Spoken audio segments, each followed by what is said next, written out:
ఒక హాస్పిటల్ అంతమంది డాక్టర్లు ఉండరు. ఏం చేస్తారంటే బయట నుంచి పిలుస్తారు, పిలిచి వాళ్ళకి ఎంత అని చెప్పేసి ఛార్జ్ చేస్తారు. ఆ డబ్బులు ప్రభుత్వం ఇచ్చేటట్టు.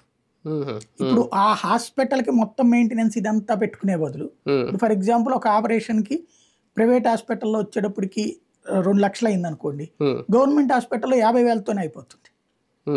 అట్లా చేయించడం ద్వారా డబ్బులు మిగిల్చడం ఒకటి.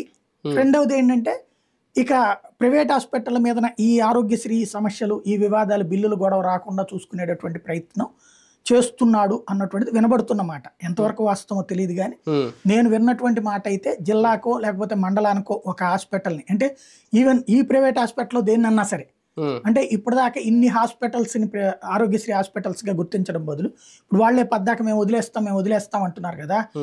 అట్లా కాకుండా కొన్ని హాస్పిటల్స్ని వాళ్ళంతటి వాళ్ళుగా అట్లా ఒప్పుకునేటటువంటి వాళ్ళని ఐడెంటిఫై చేసి కంప్లీట్ ఆరోగ్యశ్రీ హాస్పిటల్స్గా మార్చేసి, private hospitals complete Aarogyasri hospitals ఇంకేం పెట్టుకోరు అనమాట.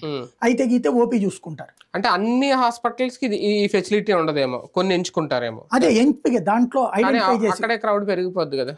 అప్పుడు ఇక వాళ్ళు ఇంకోటి చూడరు కదా, దీని మీదనే గవర్నమెంట్ మీద డిపెండ్ అవుతారు. వాళ్ళకి బిల్లులు ఎప్పటికప్పుడు కట్టేస్తారు, అప్పుడు ప్రాబ్లం ఉండదు.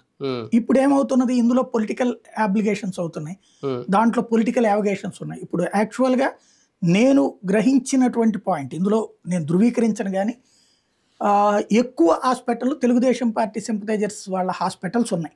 మేబీ